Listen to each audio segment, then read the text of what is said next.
What it do, y'all? Bread Tuck Rob, I'm Black Royalty.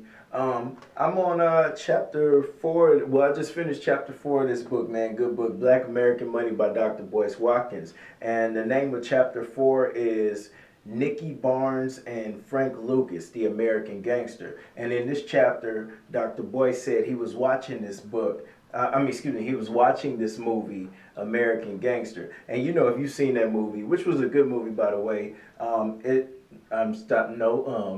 is the story of Frank Lucas. And in the movie, Frank Lucas is played by Denzel Washington, and I believe Mickey Barnes was Cuba Gooding Jr. And these both were intelligent drug dealers in Harlem who were making all kinds of money.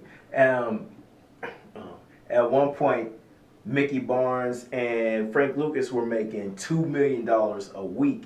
That's good money. And if you remember the character, well, not the character, if you remember, because it's a real life story, if you remember Frank Lucas, you know, played by Denzel Washington, he was a low key kind of, he wasn't all flashy, you know, and he was a smart guy. He even, his thing was he wanted to cut out the middleman. So he flew to Vietnam, and he pretty much got the prices down because he was cutting everybody else. He wanted to be that direct. He wanted to be that direct to consumer. You know, it wasn't like these drug dealers you see, they have a connect. He was like, I'm the connect. This blue magic we selling. But anyway, back to the book. So he's making this $2 million a week, which is good money.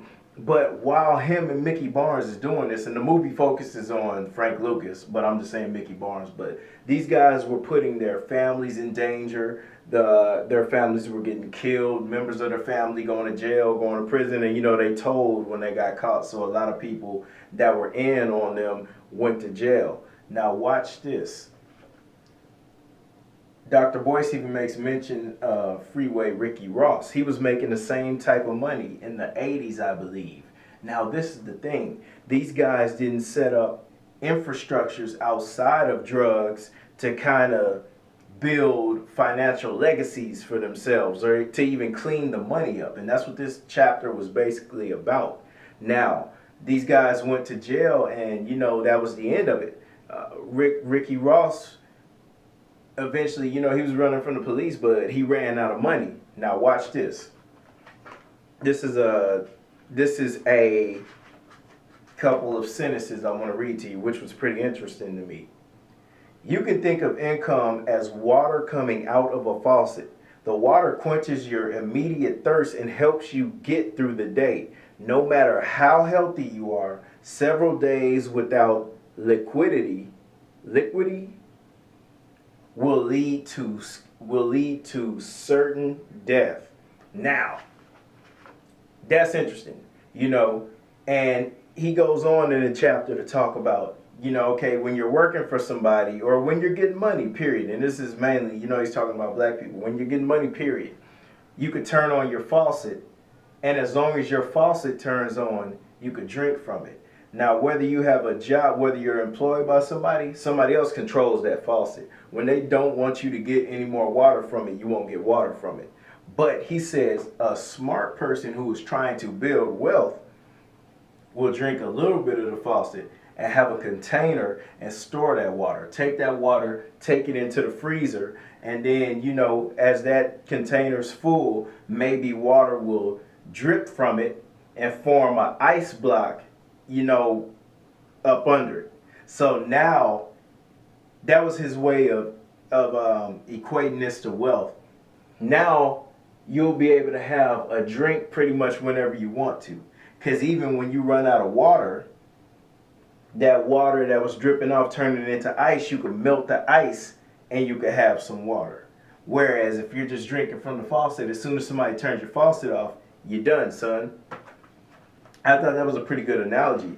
And he just goes into saying that we need to build wealth. We need to take a little bit of our income and invest it. Take a little bit of our income, and we don't have to spend it all. Take a little bit of that income and just kind of have control over what you're doing.